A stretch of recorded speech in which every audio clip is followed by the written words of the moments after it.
বাঁকুড়ার গঙ্গাজল ঘাটির দুর্লভপুরে ভারতীয় জনতা পার্টির তরফে অনুষ্ঠিত হলো এক সংবর্ধনা সভা এবং একই সঙ্গে অনুষ্ঠিত হলো এক মিছিল। প্রসঙ্গত উল্লেখ্য, ভারতীয় জনতা পার্টির তরফে সদ্য ঘোষিত হয়েছে বিজেপির জেলা সভাপতিদের নাম।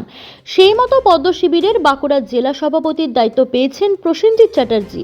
শনিবার বিকেলে বিজেপির তরফে দুর্লভপুরের একটি বেসরকারি লজে বিশেষভাবে সংবর্ধিত করা হয় সদ্য জেলা সভাপতির দায়িত্বপ্রাপ্ত প্রসেনজিৎ চ্যাটার্জিকে। এছাড়াও সংবর্ধনা দেওয়া হয় মণ্ডল সভাপতিদেরকেও। পাশাপাশি এদিন সংবর্ধনা সভার পর একটি মিছিলও করা হয় বিজেপির তরফে। এই দিনের এই মিছিলে পা মেলান শালতোড়া বিধানসভার বিধায়ক চন্দনা বাউরি, বিজেপির জেলা সভাপতি প্রসেনজিৎ চ্যাটার্জি, বাঁকুড়া উত্তর মণ্ডলের সভাপতি অজয় মাঝি সহ দলীয় কর্মীবৃন্দরা। Bureau report, BKD news digital. দেখুন, প্রথমে কেন্দ্রীয় নেতৃত্ব এবং রাজ্য নেতৃত্বকে আমি ধন্যবাদ জানাই। এত বড় গুরু দায়িত্ব আমার কাঁধে তুলে দেওয়ার জন্য। আর এগুলো সারা দেশব্যাপী আমাদের একটা নির্বাচন প্রক্রিয়া হয়, এটা স্বাভাবিকভাবে নির্বাচন প্রক্রিয়ার মধ্যে হচ্ছে। এটা আমাদের নিয়ম, প্রত্যেক 3 বছর ছাড়া চেঞ্জ হয়। গুরু দায়িত্ব দিয়েছে, আগামী বিধানসভা নির্বাচন আছে, আমরা সবাই মিলে একসাথে লড়াই করব এবং বিধানসভায় জয়লাভ করব।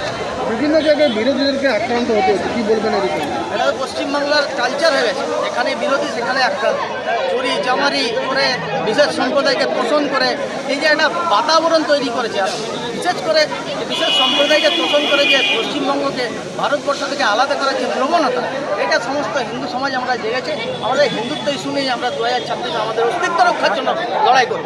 2026 বিধানসভা নির্বাচনকে কেন্দ্র করে আজকে কোনো বার্তা দিতে চলেছেন? বার্তা একসঙ্গে লড়বো এবং আমরা জিতবো, এটাই বার্তা। কর্মীদের উচ্ছ্বাস দেখতে পাচ্ছেন, সবাই কাঁধে কাঁধ মিলিয়ে চলার জন্য রাজি আছে এবং তারা কাজ শুরু করে দিয়েছে। আজকের উচ্ছ্বাসে আপনারা সবাই বুঝতে পারছেন যে আমরা কি করতে চাই। জেলা সভাপতির যে আমাদের নির্বাচন, নতুন নির্বাচন হয়েছে, নবনির্বাচিত জেলা সভাপতিকে সম্বর্ধনা জানালাম। তার সাথে তৃণমূলকে হুঁশিয়ারি দিয়ে দিলাম, 26শে বিধানসভায় আমরা নিশ্চিতভাবে জয়লাভ করছি এবং তার সাথে সাথে হিন্দুদের রক্ষার দায়িত্ব বিজেপি নিচ্ছে। দল আমাকে সম্পূর্ণ দায়িত্ব দিয়েছে, আপনার মধ্যে দায়িত্ব বেড়ে গেল। স্বতঃস্ফূর্তভাবে দল আমাকে দায়িত্ব দিয়েছে, আমি স্বতঃস্ফূর্তভাবে কাজ করব, সবাইকে নিয়ে কাজ করব এবং আগামী দিনে হিন্দুর যে ঐক্যতা সেটা বজায় রাখবো এবং আমরা বিজেপিকে জিতাবো। গতকাল দিলীপ ঘোষ বাধার মুখে পড়ছে, দিলীপ ঘোষ তো রয়্যাল বেঙ্গল টাইগার। মমতা ব্যানার্জি আজকে পাচ্ছে না বলেই দিলীপ ঘোষকে আটকাচ্ছে। আজকে মহিলা দিয়ে আটকাতে হচ্ছে দিলীপ ঘোষকে, কারণ মহিলারা রোডে শুচ্ছে কেন? শোয়ার তো অনেক জায়গা, ছাদ আছে, জায়গা আছে, দিলীপ ঘোষের গাড়ির সামনে শুনতে হবে।